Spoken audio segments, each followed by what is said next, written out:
Welcome back to everybody to episode 2 of 10 Factorial Podcast. We're going to just dive right into it. Pedro, what do you think about minimum wage? Why do I always got to do this question? I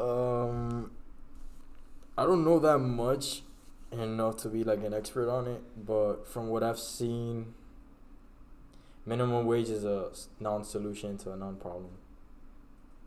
Okay, digest what you just said, because Like, the only advantage of minimum wage is just that you make everything go up in price. I don't know any country that has successfully been able to implement a minimum wage like policy. Look at Switzerland. What do they have? Switzerland started with a $15 an hour minimum wage, and now it's like $25 minimum wage, and like people are still a McChicken in McDonald's in Switzerland is like $10. So they just increased everybody's income, but at the same time, cost of living went up. Yeah, so I feel like I was talking about this the other days with how like big corporations is very efficient for them to be like to keep people at home or to keep anything closed because they could like afford to lose money, but small businesses can't. So when you put a restriction of like how much people should get like paid an hour, I feel like that kind of like restricts the growth of any small business because they're required by legislation to pay people a certain amount of money. Even though, like, what if you just want equity in the business? How would you like let's say you have a startup of 5 people. How do you have to pay them that certain amount of money? What if they just want equity in order to work for the business? Like, is it legal? I don't really know about that. So, At that point, you're giving a mandatory expense to businesses. Like it's yeah, I they think have business to. That's can do like it, though. Like that's like if everybody's gonna have to start. Let's say if you have 2 employees, that's where you're automatically. Let's say at the end of the year, it's $60,000. That company, even if it's 2 employees, has to pay $60,000 out of their pocket, which for them, they might be making $100,000 a year. Now that's I don't know. a What big scares me percentage. is like startups wise, like because It's hard on small companies because it's a bigger percentage of their income. how much is it a year for like a $15 minimum salary? 30,000. 30,000. Okay, so let's say you have a company, you're gonna do like a tech startup, and you have 100K to like invest in the company, and you're like 5 people like coding or anything. If you have to pay everybody $30,000, that means you need $150,000. Like you're required by law to pay to these employees. You're missing $50,000, and you also have to invest in your product. What if your employees much rather like give their time for equity? I don't understand. I don't really know that much. Like, can you get equity? Can people opt out of getting paid $11 an hour? Is what you're saying? As an employee, you're gonna be like, oh, I'll make $8 an hour, but I want. I don't really understand how the minimum wage laws work, and to the point like how much is government involved in it? Like, if you have an LLC, are you just required to pay that amount of money? Like, would you get in some sort of legal problem if you're just like, oh no, I didn't pay this to my employees, but I offered equity in the firm, and like, would that replace it? I don't really know. Like, I haven't. Do you think raising the minimum wage has caused there to be less hires? Less what? Hires, like less people getting hired. Will it I mean, that's the correlation. The biggest correlation between salaries and unemployment is that as salaries go up, unemployment decreases. No, unemployment increases. Yeah. So like much less people get hired. So I see just a like lot at of McDonald's. McDonald's Yeah, increased, and there's like less they're staff. they're I think $11 an hour, and I'm seeing like Yeah, staff super has decreased by super a huge margin. understaffed McDonald's.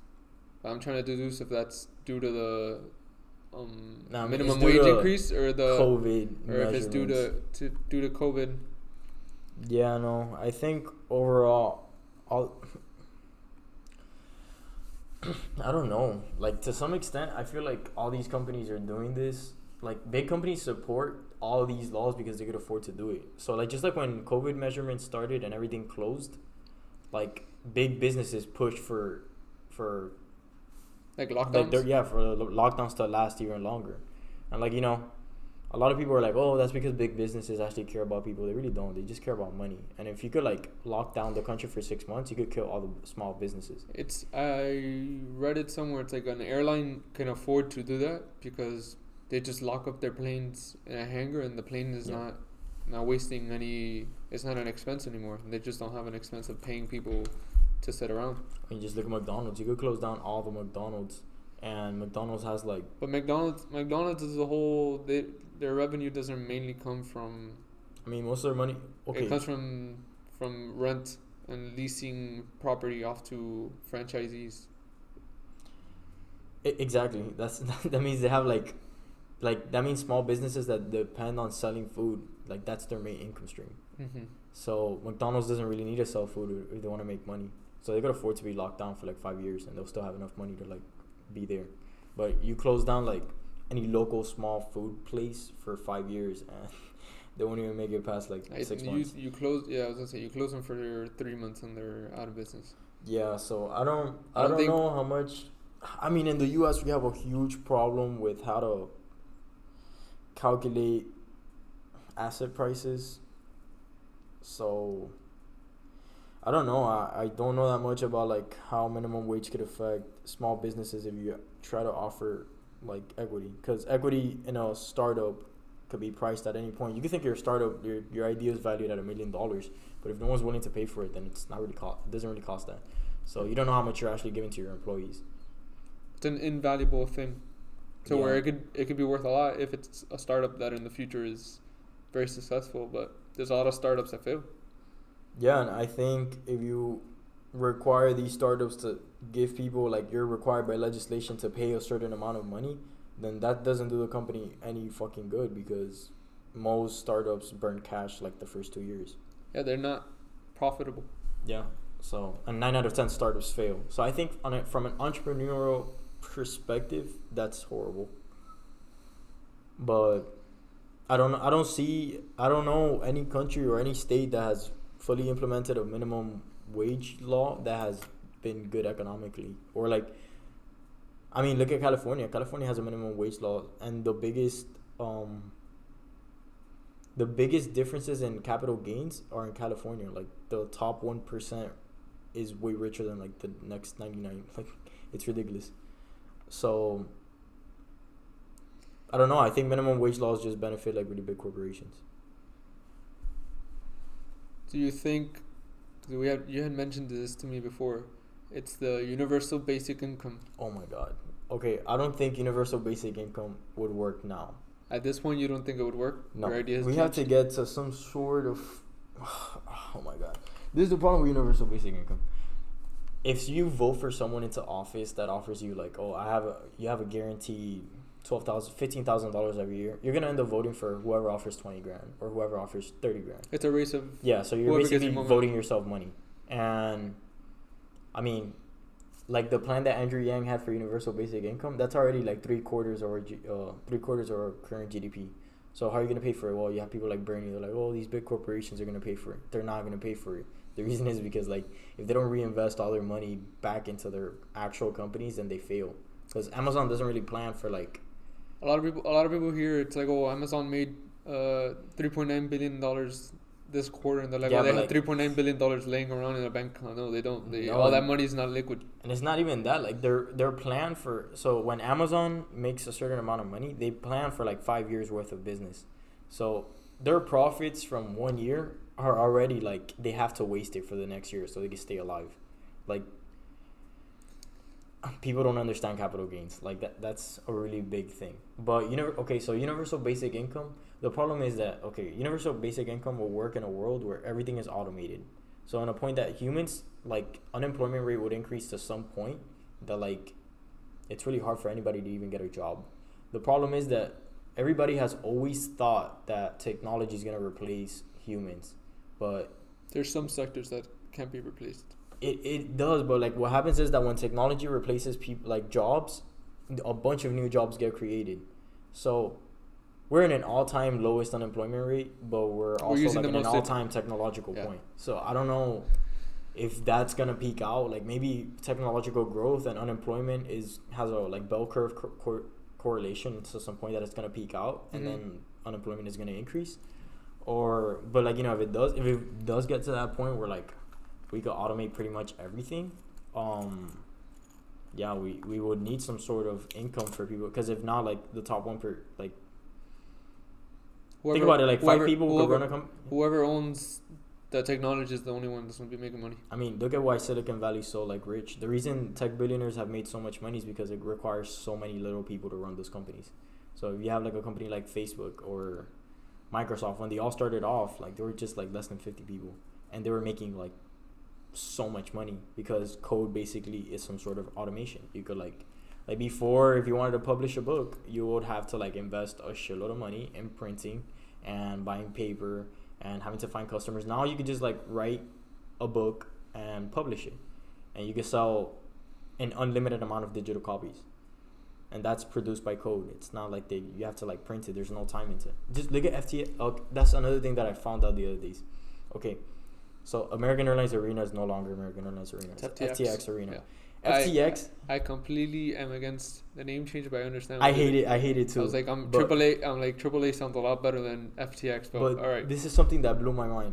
FTX is worth $10 billion, and it has only 5 employees. I haven't looked into what is it. No, like do? I was looking this up the other day. What is it they do?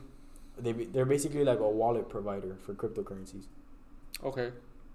Yeah, and it's just 5 people that run that company.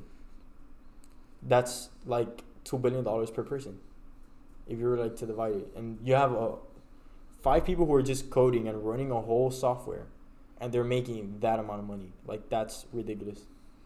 So maybe that's gonna happen in the future. The problem is, okay, we're probably gonna go into the 3D printer home since we're kind of. All right, go ahead. So, okay, we've been able to automate pretty much a lot of services when it comes to like printing, publishing, like the way we do pretty much anything. The only sector that has yet to be involved with automation has been construction or industrial. Like, if you want to build a house, farming has started to some extent, yeah, but you still need a lot of people. Like, it's not fully automated. But it's starting to go down that track. Construction still lagged behind, and that's the thing. The difference between farming and construction is this. Isn't construction like one of the main indicators of the economy? Like when there's a lot of construction.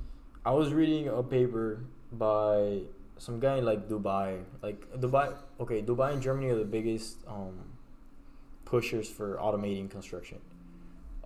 So this guy wrote a whole paper about like 3D printing concrete, and he talks about how, construction industry accounts for 13% of auto GDP in the world.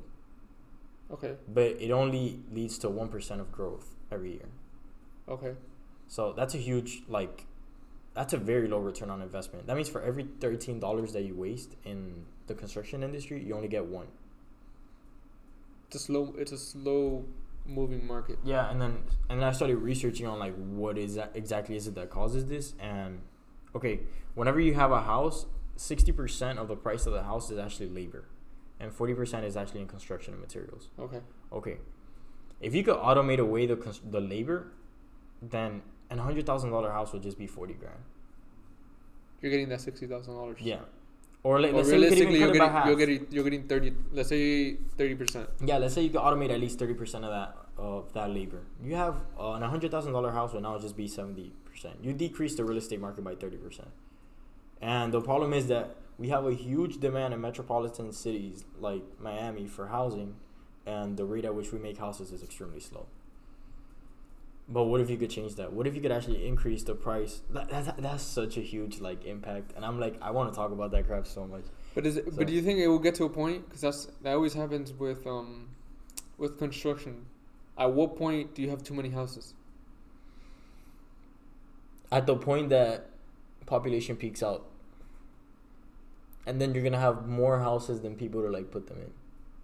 Because if you think about it now, I guess. Let's say population peaks out. I guess it'll get to a point that you have 1-to-1 houses to population.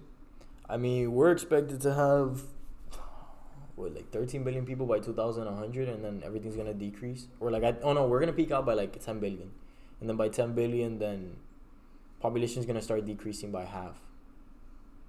So by half, as in we'll jump back down to.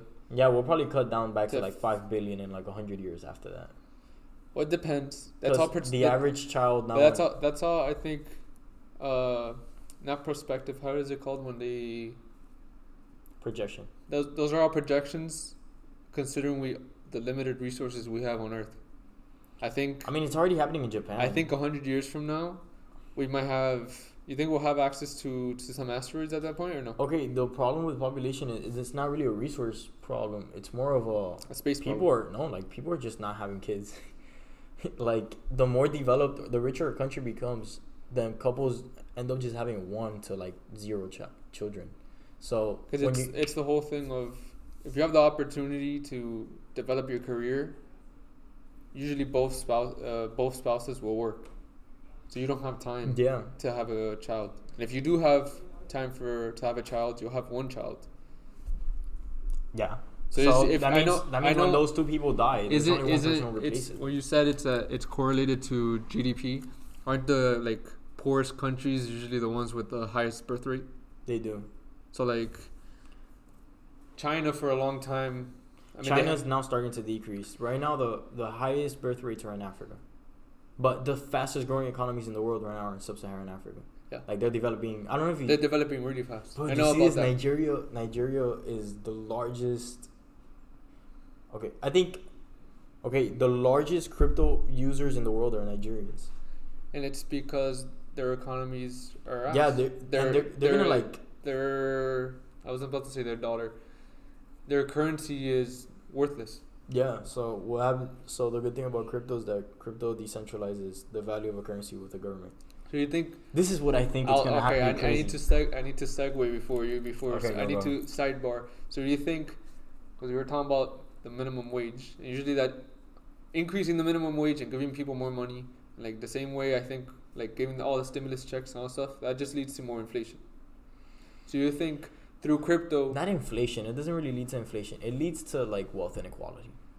Inflation's more like when the government prints more money. But they've been doing that. Yeah, we've printed... With 30% of all US dollars in the last... Yeah. So do you think crypto's a way... Because there has never been a currency that has not inflated.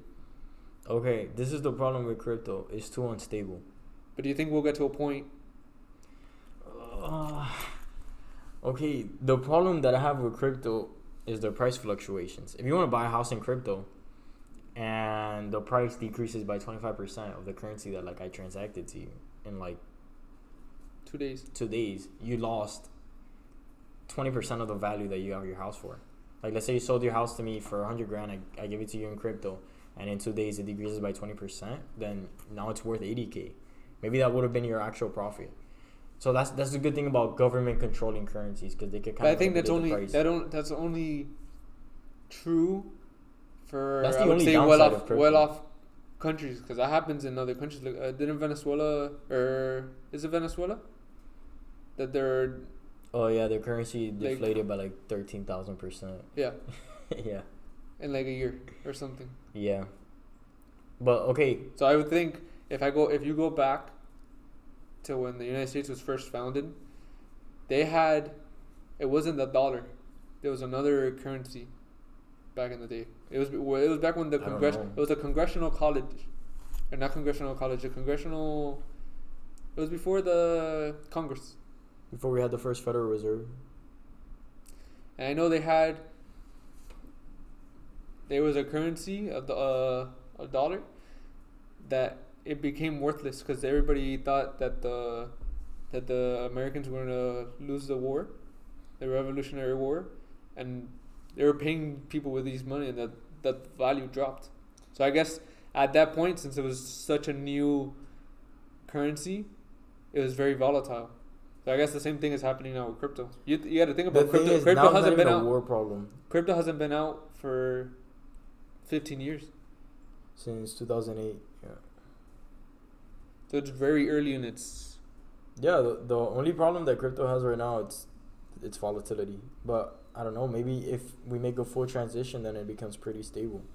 I think the reason the price is fluctuating so much is because investors are super insecure about it. And also, banks got involved in it, and they kind of just like ruined everything. Because banks are the only like entities that have enough cash to move the markets like that. So, so when you have someone like Jeff Bezos, like he's worth what $180 billion, but that's not really like in liquidity. Like it's not cash; it's an asset value. Mm-hmm. The only people who actually have cash enough to like dump, I don't know, $100 billion into a financial market are banks. They're the only ones that have that cash. Yep. And banks now started to buy cryptocurrencies, and I think they're the reason that the price has fluctuated so much in the past like year, because they got involved in it. So like, but okay, back to like poor countries. We'll leave the sidetrack. So what was it you were saying about? Oh crap! You're talking about poor countries. We're talking about Africa. Oh, I think what's gonna happen with this is this is insane. So you know how Japan was able to industrialize in 10 years, but it took America to do it in 100 years, right? You're talking about when after World War II. Yes. So just like China. So China, instead of having landlines for communications, they went straight into cell phones because they were not developed. And like they did not adapt to landlines when they were a thing. They basically started to evolve. Yeah, the same thing happened with Japan. They went from, I think, it wasn't World War II. It was before that. It was when they were closed off. That they closed off the country, and they were only trading, I think, with Portugal. And then the United States was like, "Oh, you're either gonna trade with us or we're gonna invade your country." And it was like, "All right, we're gonna start trading with you guys." And they were still in the feudal age. Yeah, like you're basically cutting down like the in between of things. It's like if you go now to a one of the tribes. And you give them like machine guns. And you give them a machine gun. It's like they're not gonna go through like the process, sword stage, through the process. Crossbows, they just went straight to machine guns. Exactly. It's like in a video game when you buy the fucking you got cheat codes. You got that cheat codes. You get everything at the end. You're not gonna go through the process. You gave yourself everything you needed. So, I think that's what's going to happen in sub-Saharan Africa. And to the point that these countries are now developing and they're adapting like crypto, like they're adapting to like automation, like they're already moving on into that point. Yeah, and the same thing's happening in Latin They're America. Not worrying about building an infrastructure for railroads. They're already jumping to they're jumping to the internet. Like it's not like they take 5 steps ahead to try to catch up. Yeah, and I don't know if that's actually like. Do you think you need that? That's like the technology paradox. Do you think you need that development time? Not really. Or do you think... Because that's the thing. I'll tell you one thing. When it comes to video games, if you immediately jump to the end... Not to the end. If you give yourself everything, you won't know everything, like all the skills and all stuff, as somebody who earned all the stuff. So as a country who took so long to develop, I guess you'll have more insight and all the like the thing, do not print more money. That doesn't lead to you solving any crisis. So do you think you need to have had that, like, not delayed period, but I have that small growth, or it's just like, oh, we'll help these countries? I think going straight into it is much better. Just think about it, like when we go to school, we don't start like our education from like the same education that people used to have 2,000 years ago. We go straight into like what we know so far and we build upon it. Okay, you make a good point. So I think from a technological aspect, it's much better if we just skip ahead and like explain the past, and that actually like leads to like cutting down pricing of like whatever we did. Like, we think about it, you're giving everyone an avoidance of all the mistakes that we've done technologically, and they're going straight into the good stuff, and they could basically just build upon that. Like that's a huge advantage. And I think, like, I mean, look at Japan. Japan is the Japan went from going from ruins after like World War II to becoming the second richest country in the world. China took over eventually, but they made a huge amount of progress in like 60 years. And they did it all. The thing with they did it all with American technology. They don't have natural resources, like super abundant natural resources. No, they import almost everything. Yeah, just they're an exporter of technology. They're an exporter of services. Let me put it that way. Yeah, so I think that's actually a huge, like, that's happening right now in Latin America, which is like the fastest growing startups are in Latin America, because they're just adopting. The other thing also is that for a time, though, with the It's not. It's capital taxes. Is it? Corporate taxes. We're really high in the United States, so companies are looking for other places to start up. And if you right now, let's say you try to start a startup in the United States, you're gonna have hella competition. But you take those same skills. But this is actually the good thing. This guy Naval Ravikant, who was talking about it. Like at the end, all the tech startups end up moving to Silicon Valley, and the reason they do it is because of like. But at what to point? Meet people. At what point? Once you're established, or not at the very beginning? I don't know, but why is it that all of them move to Silicon Valley? Because that's where I guess to a certain point, once you get to a certain size, you need the connections to grow. I mean, I get what you're saying though, because like you could expand into country. Like if think about it, it's like establishing like it's Uber right now. I want to place. start not a cell phone company, with a cell phone provider. Yeah, with AT&T, like a carrier. If I try to start in the United States, I have to deal with AT&T, Verizon, T-Mobile, versus if I go to, let's say, the Republic of Congo. I don't know what they have there, but I guarantee you it's not at the same size as AT&T or any of these people. I'll have an easier time competing against them. I won't have the same resources, but once you get to a certain size, yeah, you dominated that market. You're big enough to now compete in a different market. You'll dominate. The only problem is you won't make the same amount of money. You won't. Because so 100% of their economy might not be 10% of what you can make over here. Yeah, that's why I think we gotta get like everybody rich first, and then like there's so much room for like money now, like everywhere, like Latin America, Sub-Saharan Africa, Southeast Asia, all these places are growing like a lot into like the tech world. But the only problem that I have with like startups right now is that everybody's so focused on tech, and like we've forgotten about like the real big, like we forgot about industry, we've forgotten about like any of like the infrastructure when it comes like we know how to make computers cheaper than ever, we still don't know how to make houses faster. I read a thing cheaper. I didn't read a thing. I watched a news article. Right now, a few states in the United States, I think California is one of them, and there's a few other ones.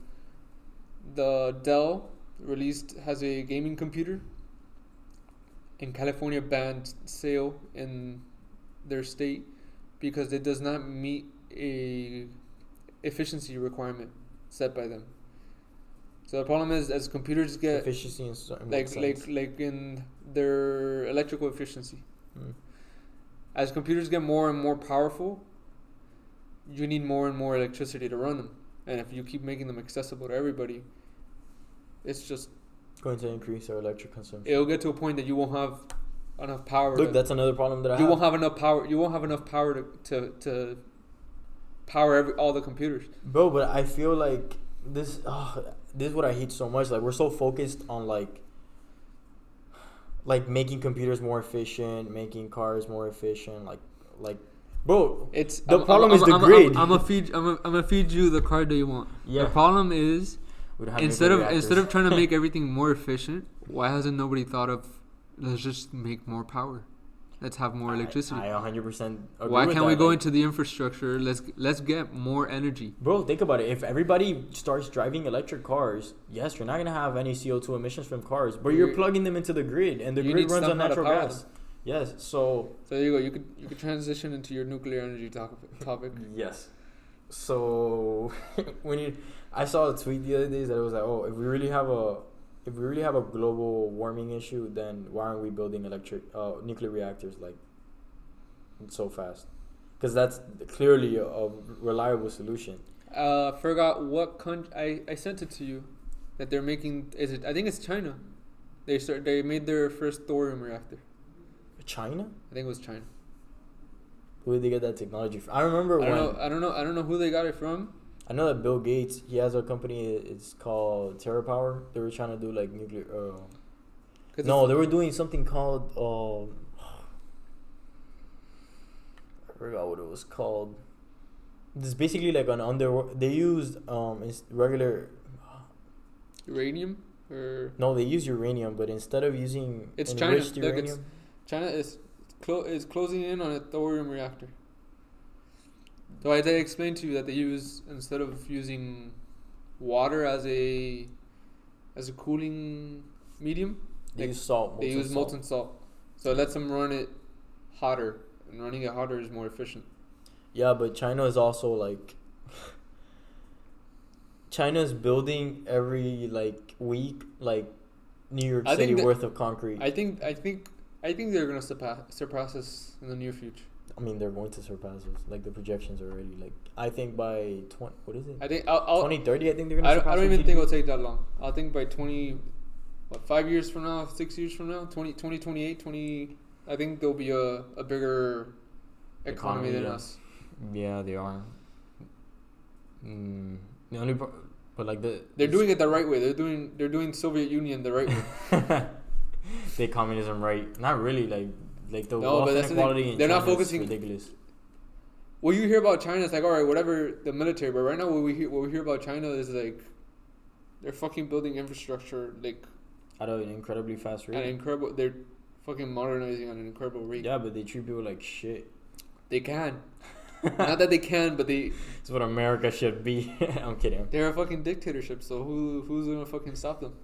That's like if the Soviet Union, instead of focusing on hunting down its own people, that ass like they would have focused on focusing. They would have put all that manpower into building infrastructure instead of building. I mean, it was a different time, but they would have gone into just building factories not for tanks. But for think about it, Russia beat us to space first. Like they were the first people to go on orbit. Yeah. It was because we got the Germans at that time. After World War II, we took the German scientists. We did.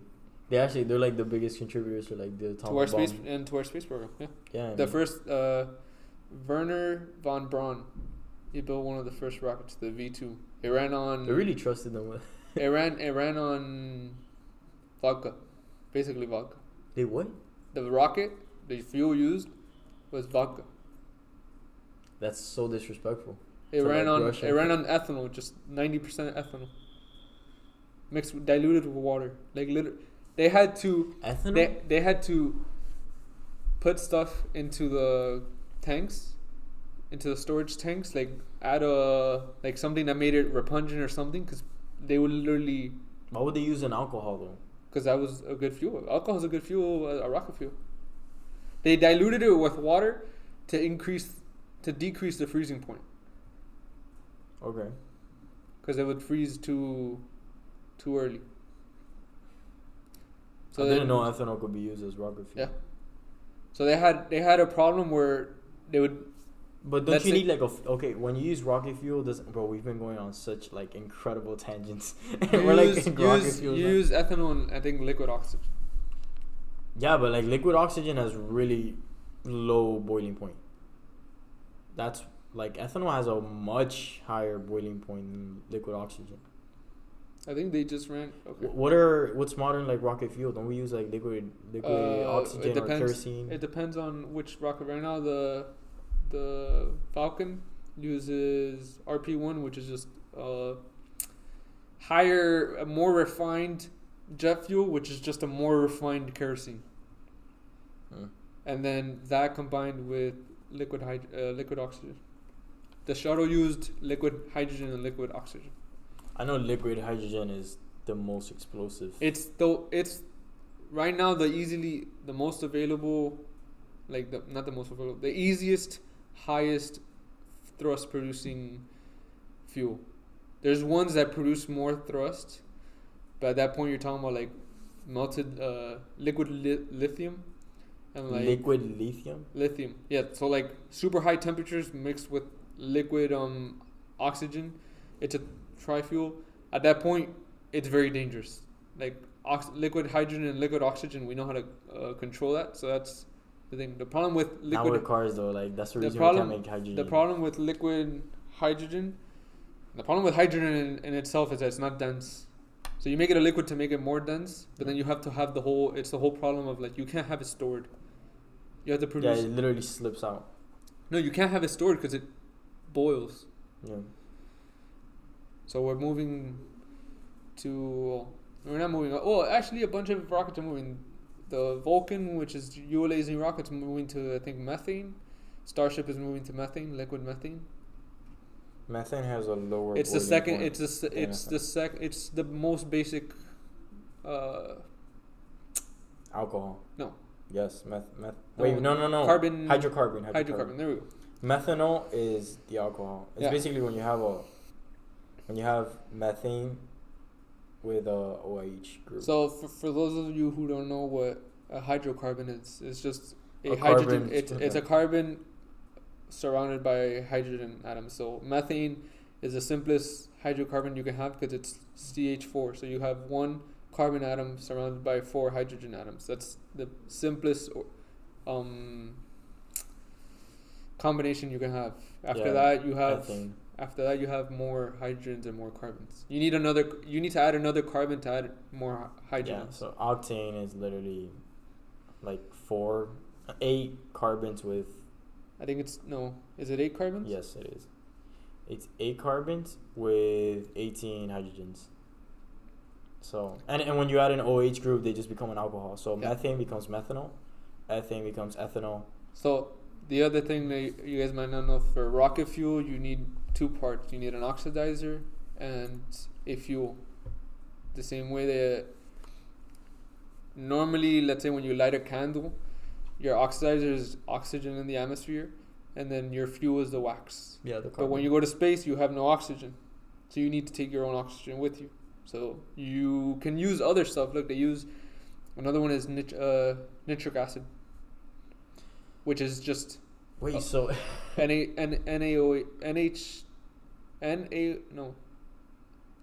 NH3. If we nuke the moon, will there be any fire?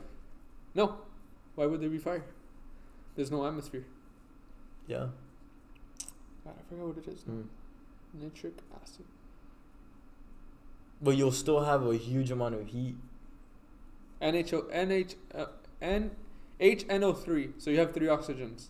That's nitric acid. Nitric acid. I said nitric. I'm sorry. Yeah. It doesn't have to be specifically oxygen we use as your oxidizer. So that's the whole problem. Oxygen is like the best combustion.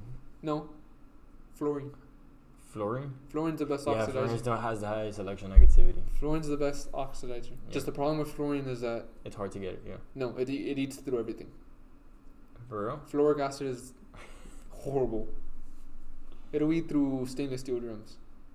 No fucking way. So how the fuck do you contain it? And that's the thing. If you drop fluoric acid on steel, it'll melt it. It'll start eating it. Yeah. It's not aware of that. So it's the other thing. Nitric acid, fucking fumes, very toxic fumes. So you have to be in a full hazmat suit. So it's very fucking dangerous. All these things. What else we have on the list? Yeah. You want to talk about saltwater desalination? Or you want to talk about right to repair first? If we talk about saltwater desalination, so we went from the energy. So we can talk about saltwater desalination. So with global warming, a lot of our ice caps are melting. So we're losing a lot of our freshwater reserves. we're losing our fresh reserves. Water. The Colorado River. Yeah. It used to There's be, like a quota I remember for water. For the longest time, it was like I would see this like, oh, Colorado River is drying out. It's drying out. And I finally saw on Twitter, it's like, now they're rationing the Colorado River because it's gotten to a point where it's. I feel like that's gonna happen on a global scale, which is like we're gonna get quotas for water, like how much water you can use. So this feeds back into what I said previously. Well, we can explain what saltwater desalination is. Okay, there's 2 ways to make. So saltwater desalination is just what it sounds like. It's removing salt from water in order to make it drinkable to some extent, but you still have to treat it. Yep. You take it out of. You make it fresh water. Yeah. So there's 2 ways to desalinate water. You could use reverse osmosis, which is you basically push salt water through a membrane and remove the salt, or very slow. Yeah, or you could just use boiling. You could boil it. which is very energy intensive. So feeds back into my problem, into my solution. Why don't we just produce more energy? We have to, but the problem is we don't know how to properly make enough electricity or energy without releasing carbon into the atmosphere. And the only way we can do it is fission. Solar panels. Yes, but there's an uneven distribution of solar power. It doesn't matter. Store it. We don't. Well, it doesn't matter because my solution was, I understand the whole point. The whole problem with renewable energies, at least solar panels and wind energy, is that we don't have ways to store it. But we don't need ways to store it if the excess, let's say right now you're only using 10 megajoules of energy and all of a sudden you're producing 40 megajoules of energy. You would just have to, what normally would happen is you throttle down either the wind turbine or stuff. It doesn't work like that. It doesn't? No. So how does it work? Okay, so I'm reading this book. It's called The Grid. It's by like some lady that I forgot her name. But, okay, electricity has to always be used the moment it's made. You either have to store it or you have to use it at some point. By the way, most people don't know this, but the biggest causes of power outages is not a lack of electricity. It's actually an excess of electricity. Like, that's the reason you have to shut down. It'll trip a... Yeah, like, FPL will shut down the grid if it's making too much power that it's using. I know. Okay. That what really surprised me when I learned about it was that the electricity you're using right now at the outlet was produced a nanosecond.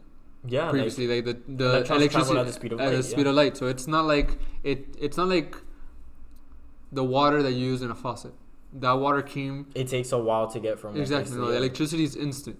Yeah, so if you had a global network of electricity, you could be making power in China and you could be using it at your house at the same moment. What's the problem with that? Huh? Explain why we can't do that. Because electrons happen to travel through metal, or like we use metals. Okay, we use copper or aluminum for wires. Yes, and there's a thing called resistance. Yes, so the problem with resistance too is that you lose. Okay, when electricity or when you get some sort of power through a power line, you lose half of that electricity just in heat. Mm-hmm. So the distance from China to like Miami, you would already lose, I don't know by how many, I think it's every 10,000 miles you lose half of your power or some shit like that. So if you do the math, you'll be losing, I don't know, let's say you make 1,000... You lose 90 or 95% of the power. Yeah, you make 1,000 watts worth of power and you'll end up with 25. So I know the way that they but they alleviate that problem. The higher the voltage, the less resistance you have because you're carrying less current. But the problem is you can only do that up to a certain point because then you start, if you have... You can melt the cable. No, not... Because that's the thing. For you to melt the cable, you have to be flowing a lot of load. I mean, which is the amps. Power lines use the problem is it gets to a point when you have such high volts that the electrons will be so energized that they won't want to flow through the wires. Yeah, they'll just somewhere else. They'll just jump in the atmosphere. They'll just connect to another power line, and you have shorts that way. So you have a limit of how high of a voltage you can run. So if you never noticed the power cables running to your house, how the grid's set up, you have coming from wherever the power is getting generated, really high voltages. Like I think it's like somewhere in like the 480,000 volts. And then you transform. Then you go to transforming stations. You get to the city, you drop it down from 480,000 to maybe like 240, 220. To like no, they drop it down to I think like 100,000 or like 80,000, and I guess. Oh no, I mean like the power that you use in your house. Yeah, no. It keeps getting dropped down the like closer you go until, if you guys have never noticed, the big cylinder things on the poles near your house, those are transformers. So those will take maybe 1,000 volts coming in from the main lines, and they'll transform it down. They'll pass the electrons to a coil, and then the coil. Yeah, the coil causes a magnetic. The way simple transformers work, they'll transform it down to the power you can use in your house. So, power plants aren't producing 110 volts. They're producing hundred thousands of volts of electricity.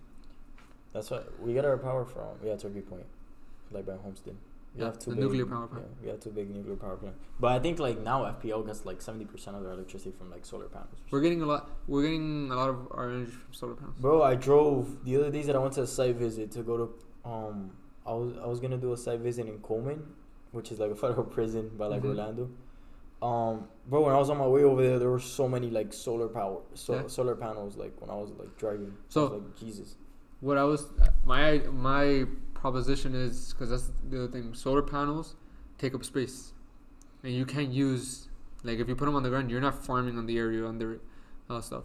What is a big flat open area that we could use in Miami?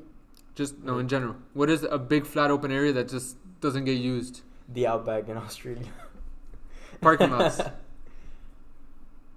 I mean, yeah, that's actually smart. Yeah. Look at the engineering campus in FIU. Yeah. The roof is made of solar panels. Provide shade to the. That's actually really smart. Yeah. Provide shade to the bottom. People could park under it, and that's the thing. All parking lots are usually empty to the sky. They'll have trees to provide some shade, but why do you need trees when you have solar panels? And that's something you can easily bid to somebody. Be like, hey, we'll install solar panels on it. You just let me rent the space. That's the thing. You're gonna have. Oh, that's actually really smart. Happier customers. People are gonna come to your business, to your shopping mall more, because now they're parking in the shade. They'll be covered from the weather, and that's the thing. All I'm doing is renting the spot, and you get the power from it. You don't even charge the business, like the business wants to run on it. And if that's the thing, now you can run the mall off the solar panels that are there. That's really smart. I don't know why they're not doing it. I don't know why they don't do it. Challenge. Because if I think about it this way, if the campus was able to do it, and I know the engineering campus runs all of most. The engineering center is the worst area on campus, and they did it. So they run a majority. Like, I think all of their power comes from the solar panels, and they'll produce more power that they power other things.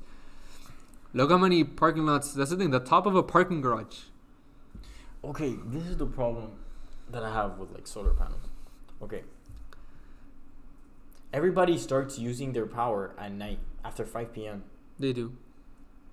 You need more. Most of your power is during the night. It's not during the day. So you would have to find some sort of way to redistribute all the energy that you're making during the day into something that's highly energy intensive during the day. We make moon panels. Moon panels? Yeah. So the opposite of solar panels, you harness the power of the moon. How are you gonna get it back?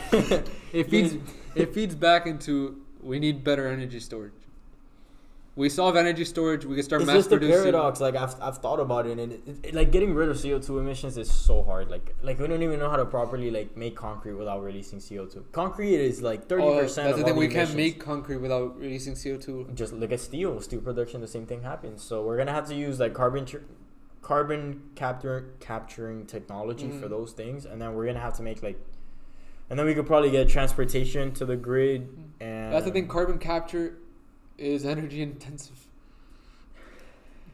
Okay, the energy that you'll be using to capture or like to develop any carbon capturing technology, you could get it from the grid. We need to find a way to make a clean grid. Like that should be our number one priority. And the obvious is nuclear. Like the obvious, the easiest, and the one that's the most logical is nuclear. Yes, people. It's not the easiest, because the problem with nuclear is it's the easiest. How old is nuclear technology? It's really old, but we haven't made any progress on it, and it also takes a but really we haven't long made time any to build progress a nuclear power plant. because people haven't wanted. People were scared of the technology. Yeah, we also don't know how to store radioactive waste. But if you think about it, I think about it this way. Would you rather have CO2 messing up the whole planet, or nuclear waste messing up 100 square miles? For those of you who don't know, 100 square miles is very small. Yeah, you just have to make a really good tunneling system in which you can store it. You could store it all in that area. I saw that there was a company that stored it down, they stored it underground. That could go completely wrong to some extent. But that's the thing. I saw that they store. I forgot what it is that they're storing in the ocean. That they're dumping it into the ocean, and those whatever it is that they're dumping is becoming reefs. So it's actually like providing. That's I saw that. They're providing like artificial reefs, because the whole thing of that we're killing off our coral reefs with global warming, the rise in temperature. I think the Great Coral Reef is gonna die by like 2030 or something like that. That's too soon. I think I'll go into 2050.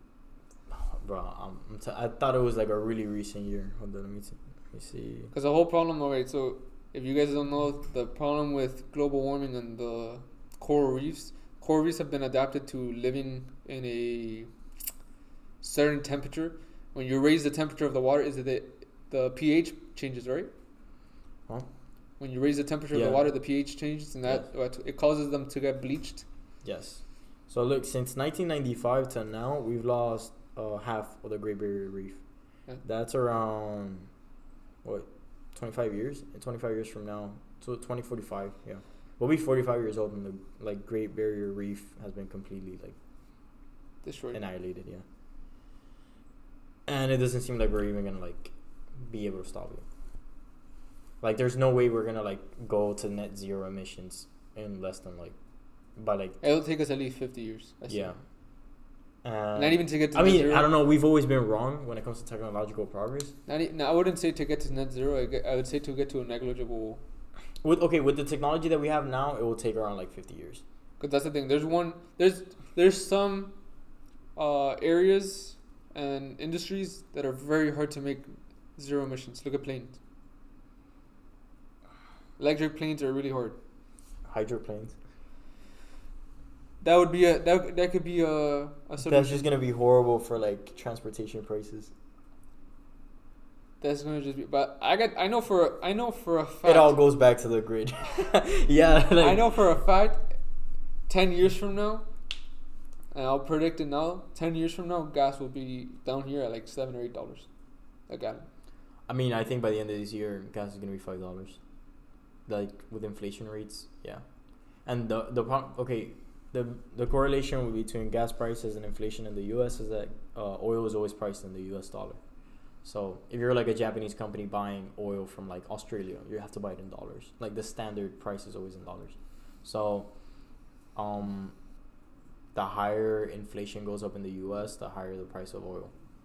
So, however, we're making the reason we haven't really gotten involved in the Middle East is because we're making a transition to go fully electric. We no longer we're not that invested in oil. Yeah, even the American car manufacturers are already investing into going fully electric. I think every single big car manufacturer has at least either released already in a fully electric car, or they're in plan. I think Volkswagen already said by 2030 or 2040 they're not making any. Audi wants to be electric car too. Yeah, they want to. The same people, Volkswagen. They don't want to make any more. Yeah, Chevy too. Gasoline cars. And Toyota wants to transition all their cars into electrical cars too. Again, it all goes back to the grid. And I think, I think we could actually if we actually put genius people or very smart people or a lot of capital allocation into nuclear energy, we can make a really safe reactor that actually we could probably drop the price of electricity. If we increase the importance in STEM. It's not gonna happen. Why do you say that? I think we've slowly started transitioning. What are you gonna incentivize? It's already dying. What? STEM. What do you mean? No one's going into engineering. No one's going into science. It's dying in the sense that less people are going into it, but there's even more. There's more demand now for it than. There's more demand, and the problem is that.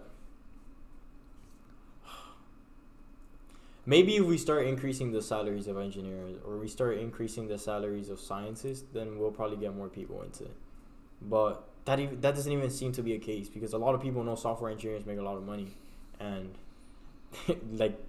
how many people do you meet that go into software engineering? Yeah. You don't even need a degree to make a lot of money in software. You can actually just teach yourself how to code. Yeah, and you'll be making 6 figures. Yeah, you could get a certification. Nobody's doing it.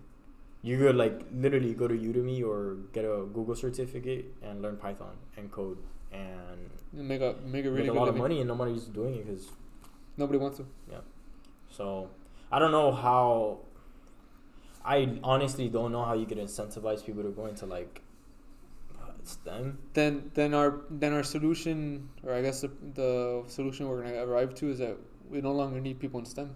We just have machine learning do everything. It's not gonna happen. It's too hard. Okay, this is the crazy thing though, because some countries are increasing, like China. You know more. Okay, I know. China graduates more engineers every year than there are engineers in the U.S. Yeah, I know that. I was about to mention. So maybe that's why they have a huge correlation into how fast their GDP is growing. Yeah. I don't know. Maybe you can make a case for that. India is also like producing a lot of engineers. So I think what's happening in the U.S. is that we're not putting too much emphasis on it, or we're just doing a horrible job into education, into like making people go into STEM. I don't know. I guess. Yeah, like we don't really.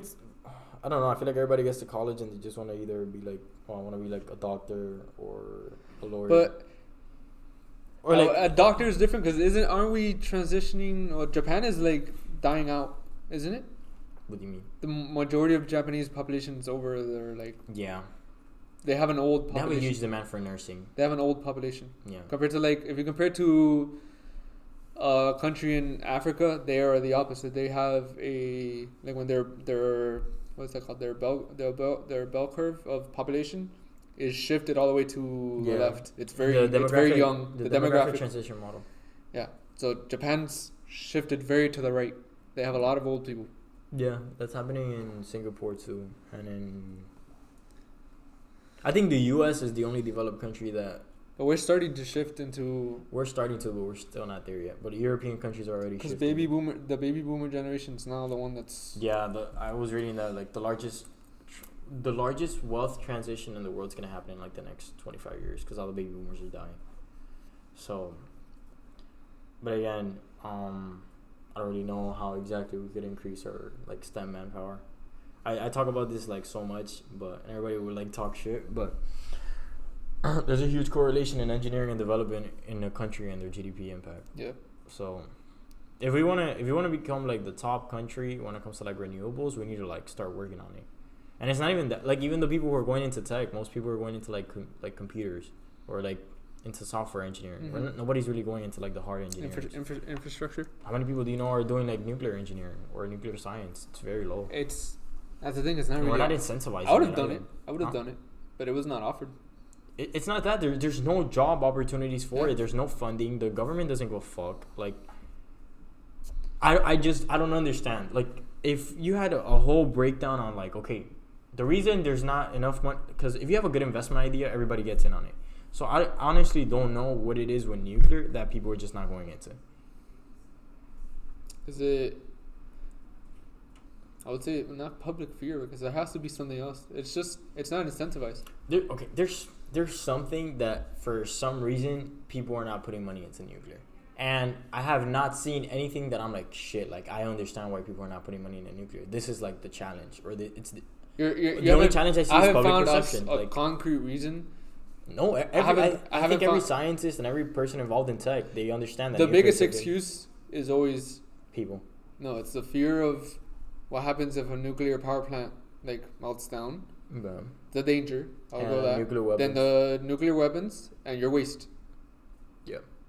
But those are very small things compared to the very big benefits of going. I think with good computer modeling and good design, we could get rid of like at least like the probability of it melting down, and because a lot of it's human error. A lot of it's human error. I mean, bro, the plants. Think about it. How many nuclear power plants have we built in the world, and how many of them melted down? Only 3. Chernobyl, Fukushima, and Long Island. 3 Mile, yeah. 3 Mile Island. Yeah. And 3 Mile Island wasn't that bad. It wasn't. The worst one was Chernobyl. And Fukushima happened because of... And that was in like 1964? Yeah. And Fukushima happened because of a natural disaster. Bro, that's like if after the first airplane that crashed, we stopped like flying airplanes. It's like we got scared. It's like, no, like it's not going to happen. This is too dangerous. And we just like stopped. We would have never made innovation in like the flight industry. So I don't understand why... I don't know if it's just like nuclear, like we don't know how to like control radioactivity, like, or we don't understand it that well. But I honestly, everything I've seen and read points that we know how to do all those things. I think we've gotten the science pretty well. Like we understand fission really well. We understand the science. We understand how radioactive waste works. We just like in the like scaling up production or like working on making power plants, we are not working there. Like we're not. It's also I saw it's also a. That's the thing. Not power stations. Power plants are a financial like thing. It's a business, in a sort. So a natural gas. I think the only reason we don't develop it is because of the government. Like the fact that the private, like it's not an industry that could be privatized. Do you think if we privatize it, well, that's the thing. How do you get uranium? Yeah, like I don't see how the government would just allow that. Do you think we'll have an Elon Musk of fucking nuclear power plants? I don't think we would have. There's a lot of legislation behind it to where it'll be very hard to be like. It's not that easy to be like, oh, like I'm a nuclear energy tech startup. Like you have the government completely involved in it, and anything you have the government completely involved in it, it's hard. Yeah, it's either easy when the government's in your favor, or the government literally is like, yeah, look, what you're doing right now, you're gonna stop, because. I think you have to do everything through the government when it comes to like purchasing uranium, when it comes to like the development. You have to be like extremely open about all your technology, and that also fucks up everything when it comes to like your competition. So like, let's say you have 5 people in the government working for your company. How do you know they're not like politicians are crooks? It's the other thing. So a nuclear power plant will take, let's say, 10 years to be not profitable. Amortize. What's it called when you pay back your investment?